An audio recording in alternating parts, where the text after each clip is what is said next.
Hi guys!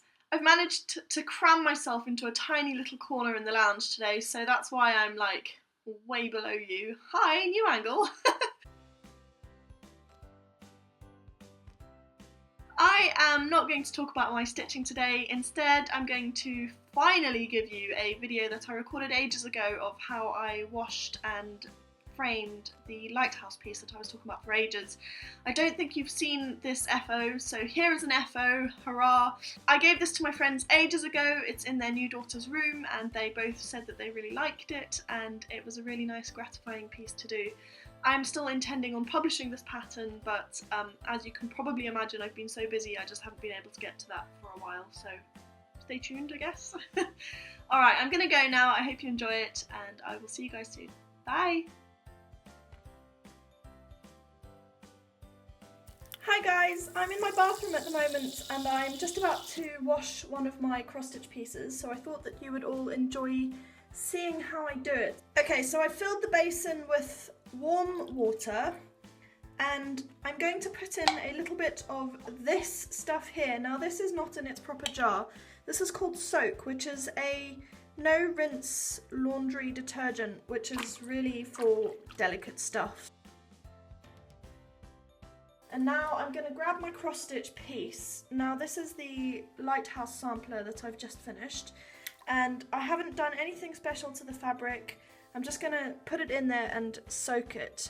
The threads that I've used are all colour fast, it's all DMC, so I shouldn't have any problems with running. I've never had any problems with bleeding before, so I'm fairly confident that this will be okay, but if you use specialty threads, just check before you put it into water because you might have problems with bleeding. I'm not sure how colour fast it is. Okay, now because I've stitched this with my hands and it should all have a little bit of my greasiness on it, I just gently pat all over the piece.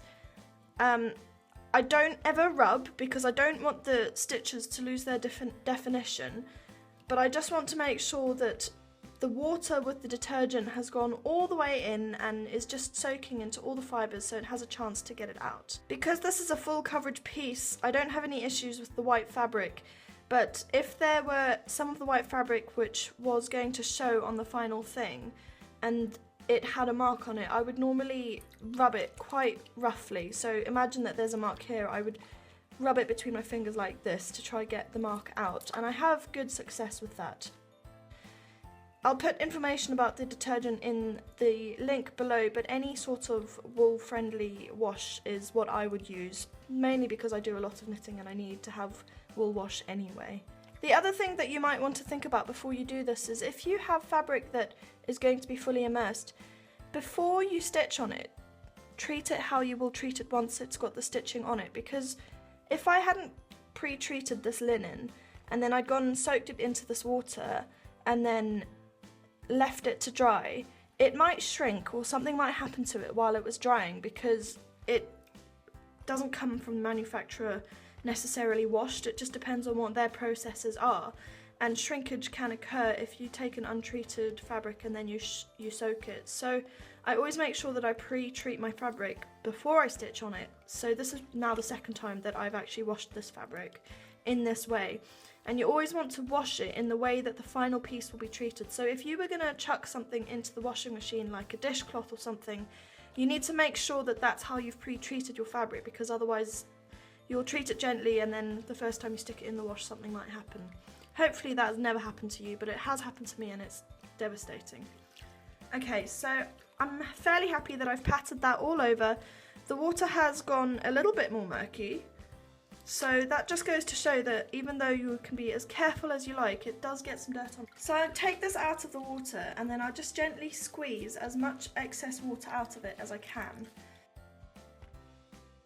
You can see that I'm mostly squeezing the spare fabric at the moment because I just want to get all of that out, and I just want to be as gentle with my stitching as I can be, really, because I don't want to wreck the work that I've put into it. You can also see that I always stitch on massive pieces of fabric because I don't always know what I'm going to do with the fabric once I've finished with it, so I want to make sure I've got loads of border around it. This is perhaps a little bit over the top. This is a clean towel that I've just taken straight from the laundry cupboard, and I'm just going to put my piece flat on the towel and then roll it up like a little sausage. Once I've got all of my piece in there, I'm just going to squeeze it. This should get as much excess water out of it as possible. Okay, now I'm gonna go pop this on a radiator to dry. I'm ready to continue with the process of framing this piece. So it's completely dry now. A lot of people will tell you not to wait until it's completely dry and to make sure that there's a little bit of moisture left in it, but I prefer to do mine completely dry just because I've had better results that way in the past. I've got it on a clean bath towel. This has come straight out of the laundry cupboard. It's completely clean, and I'm going to iron the piece on top of here. Never iron straight onto your stitching because you'll flatten the stitches. So you turn it upside down, and this is why you do it on the towel, because the towel kind of allows the stitches to have their 3D effect in there while you're pressing down on it. I've got my iron set to the linen setting because I'm using linen, and I've tested it on these threads before and they're fine. Please test the temperature of your iron on scrap fabric and on a little bit of stitching that you don't mind ruining before you use it, because I would hate for you to destroy a piece. I normally just press when I'm directly on top of the stitching. I don't move the iron up and down because I don't want to ruin the stitches, but if it's on a piece of the actual fabric here, I normally will just iron normally because it is quicker. It can take quite a long time to get all of the wrinkles out.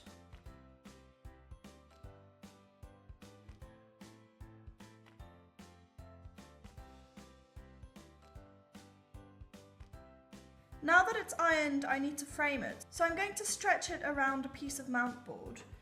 And to do that, I need to just get an accurate measurement of what the dimensions of the piece are.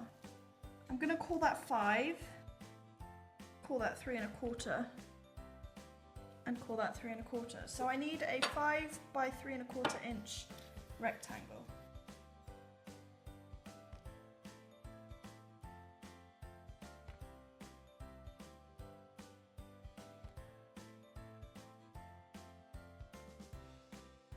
Now I use a craft knife to cut it because I can get straighter lines than with a scissor, with a pair of scissors. Right, so I've got my piece of foam board and I've got my stitching. I'm going to turn my stitching over again and put the piece of foam board directly on top of the stitching. And now I'm going to pin it in place.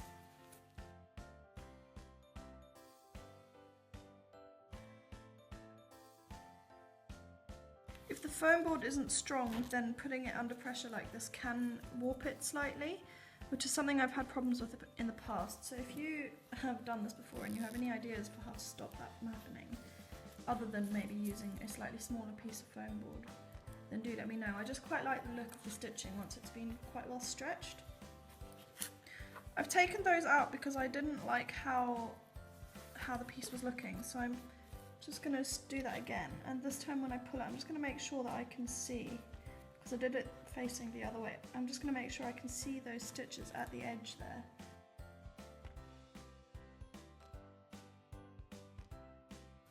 Okay, I'm relatively happy with that, so I'm just going to go ahead and put a lot more pins down.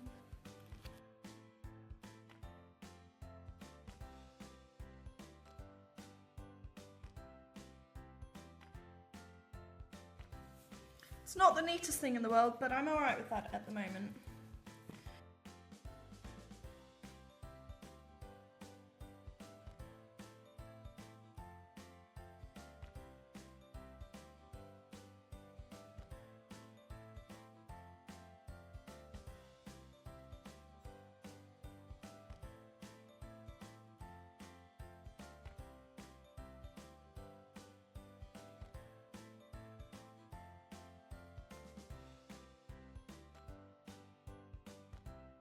This is just to give me a rough idea of what it looks like on the front and if I need to rearrange any of those pins.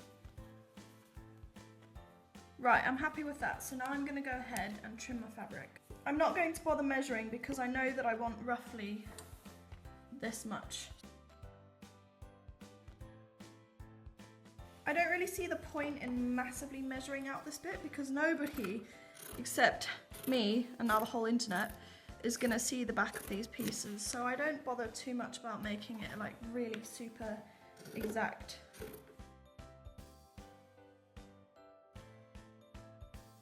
I'm just pinning this out the way so that I can look at it from the front. It's just always these corners, you guys. Always, always, always the corners. I just struggle with them. Please give me tips for how to cope with corners when I'm doing this.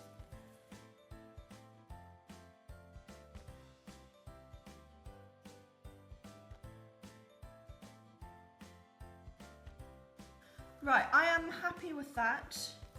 If I look at it straight on, not entirely sure what the camera is, there's a tiny bit here that I want to stretch a bit more, and maybe here as well. But other than that, I'm happy. So I'm going to take all these pins that I've just put in out. So I'm just going to pull these out.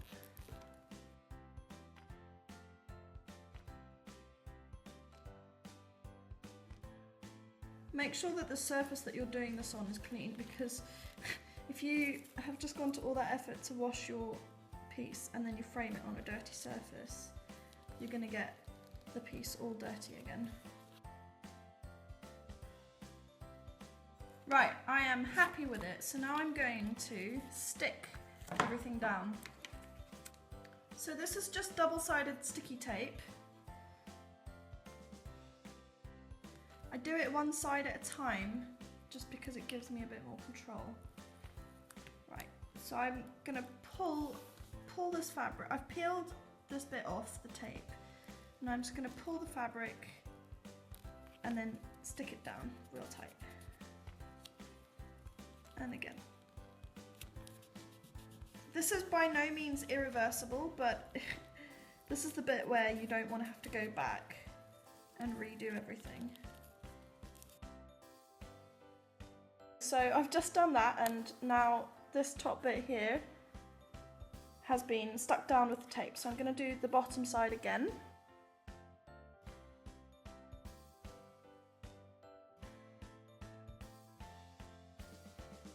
Happy with that.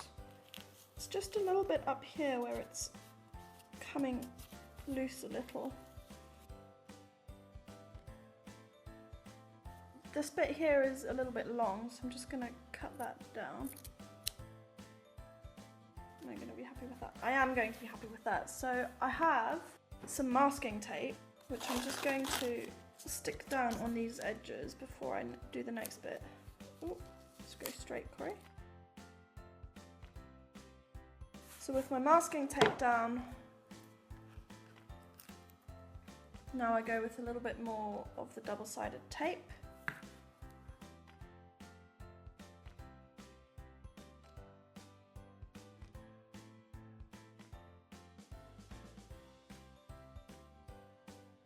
Okay, so I've stuck these down, and I've just trimmed this bit here.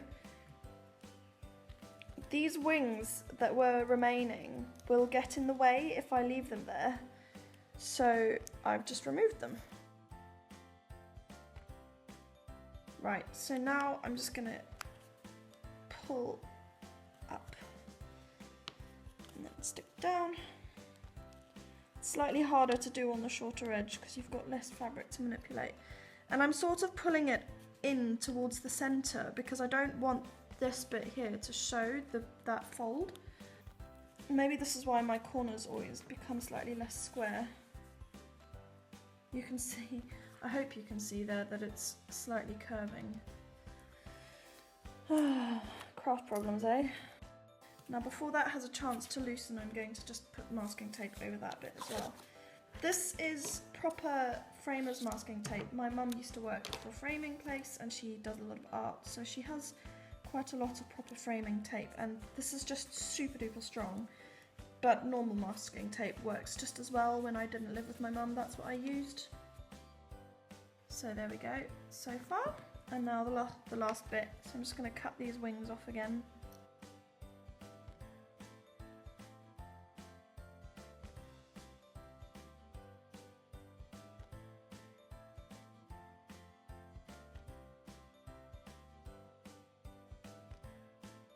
So there we go, that's done. Now we move on to the next stage. I'm now ready to put the cross stitch into a frame. So this here is a simple frame that I bought at Tesco, and I'm going to remove the glass because I haven't got any spaces and I don't want to put it directly onto the piece because I don't like the way that the knots will get squashed against the glass. So I'm going to leave that out. I had to get that out with the craft knife because it was glued in here and I had to be quite careful not to shatter the glass. So if you do that, then just be careful. If you can get a frame without glass that is glued in, if you're going to do it this way. And if you don't want to do it this way, then get a spacer that is thicker than the width of your piece, because then you can make sure that the glass doesn't press against the stitching. The piece is much smaller than my frame. I did that intentionally because I wanted to have a background, but I didn't want to have a what's it called, like a mount board around it. So I'm going to cover this with black card before I actually frame it. So I've just got some black card here, and I'm just going to draw around it to get the size.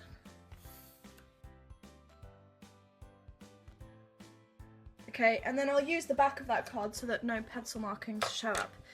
I want to stick this onto the card, and I want to make sure that it's right in the middle. So I'm just going to measure the card. I know that the cross stitch piece is 5 inches by 3.5 inches.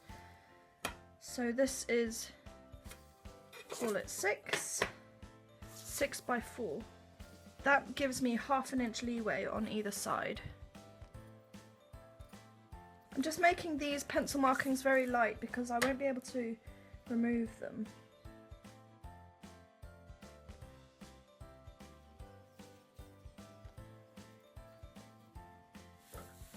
Okay, so I'm going to stick it like that. Now, I don't want to use a water-based glue because I've got card on here, so I'm going to use my glue gun, which is, it's just a hot glue gun. It melts the glue and then that sets when it gets cool again. My glue gun has heated up, so I'm going to go ahead and just spread glue along the back of the piece. This is why I said it didn't really matter what the state of the back of the piece looked like, because it will eventually just get covered permanently. I was initially considering sticking it straight onto the back of the frame, but I'm not going to do that because they might want to do something else with this one day, and if they do, then they can just cut this black card away if they really want to. And then the other thing is this frame, it's a really stupid design. This is just a Tesco Basics frame, and this thing comes off. And it was initially here, because obviously if you want to hang it, then it's better here than if it's over on this side, because if it's on this side then it's covered by the kind of thing that would allow it to stand.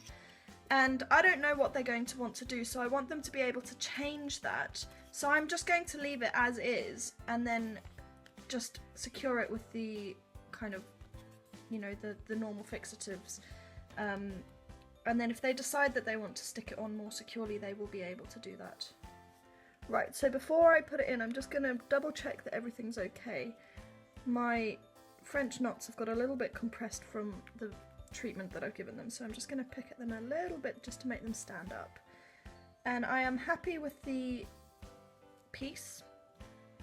I think I probably could have hidden those white edges a bit more, but if you look at it face on, there's not too much that's really obviously white. There's just that corner up there. And I went for a black board on the back because the writing is black. I could have gone for a blue, but I felt like that was going to be a little bit too much, and yeah, I really like the way that this has come out. So let's pop it into the frame.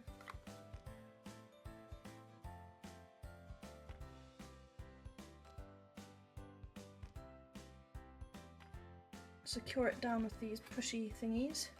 Because I've removed the glass, I have to push the tabs down quite a lot further than they would normally go because the glass is obviously missing. But they seem to be reacting okay. It's the problem with getting cheap supplies. Sorry if you ever watch this, guys. Okay, and there we go. I am really pleased with that. I think it's come out really well, and I'm really happy with the design of it. So I hope you enjoyed this. If you do, then give it a thumbs up, and if you have any ideas for more tutorials that you'd like to see, then do let me know. I really enjoy doing this stuff. I will see you guys next time. Bye!